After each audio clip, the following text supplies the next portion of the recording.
Bon, on va parler de Meta qui ne lâche rien dans les lunettes connectées avec l'IA embarquée. Il y a eu le carton du partenariat avec Ray-Ban. Et là, on a un nouveau modèle qui a été présenté ce week-end. Cette fois-ci, c'est avec Oakley que ça se passe. C'est ça, donc des lunettes pour le coup plutôt destinées aux sportifs.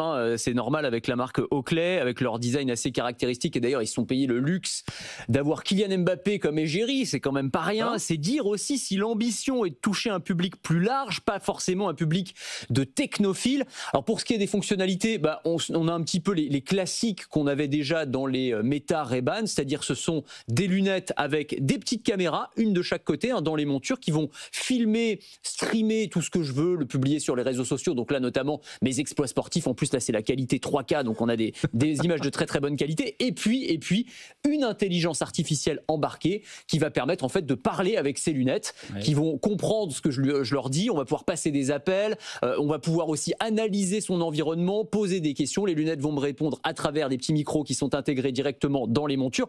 Alors vous allez me dire, ça, on connaît déjà parce qu'avec Ray-Ban, c'était exactement la même chose. Mais c'est ça qui est intéressant en réalité. C'est le fait que Meta soit en train de multiplier les partenariats avec des marques de lunettes classiques, des lunettes design. Donc il y a eu Ray-Ban, il y a Oakley, ils sont en train de travailler avec Prada également. En fait, c'est un peu l'anti-Google Glass. Vous vous souvenez Google Glass à l'époque, ça a été un énorme fiasco. Pourquoi ? Parce qu'ils y sont allés trop brutalement sur la technologie. Là, on a des lunettes qui ressemblent à des lunettes, donc qui sont très design, et puis on ajoute petit à petit des briques de technologie. D'abord la caméra, puis l'intelligence artificielle, et ensuite, ça ce sera l'étape ultime, la réalité augmentée. On sait que Meta est en train de travailler sur le sujet. Ils ont déjà présenté un prototype de ce qu'ils appellent des lunettes holographiques, qui vont projeter dans mon champ de vision le GPS quand je suis en train de me balader, ou je sais pas moi, un écran projeté quand je suis en train de travailler. Ça va prendre un petit peu plus de temps. Quoi, voilà. Oui, on s'approche de ça, mais disons qu'ils l'auront fait. Chacun les références qu'il veut. Oui, mais ils l'auront fait de manière beaucoup plus progressive, et du coup, leur pari, c'est que ça va passer, quoi. Voilà. Mais la conviction de fond de Mark Zuckerberg, c'est de toute façon qu'à terme, les lunettes vont remplacer les smartphones. Ça, c'est son mantra. Ah ben c'est ça, exactement. Lui, il dit, on va entrer,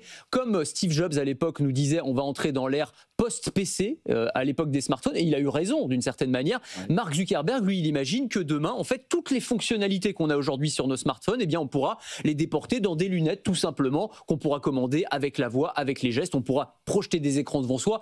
Bon, c'est un pari. Après, moi, je suis pas certain de ça. Je pense pas que ça ait vocation à remplacer complètement le téléphone ou l'ordinateur.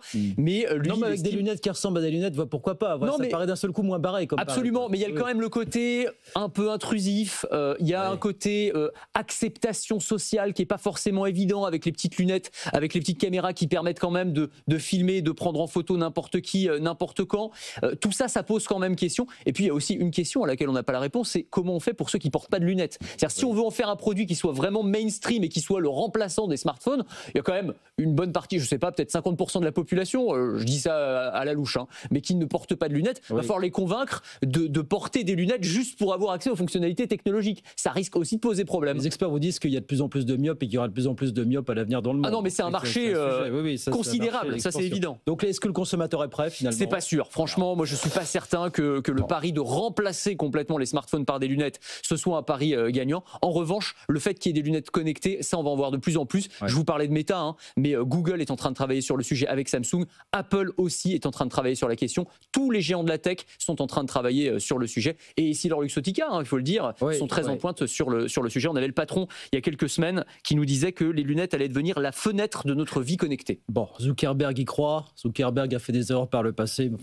Il est quand même plutôt bien placé, on va dire, pour parler de tech. On va lui apporter crédit. Merci beaucoup, Anthony Morel.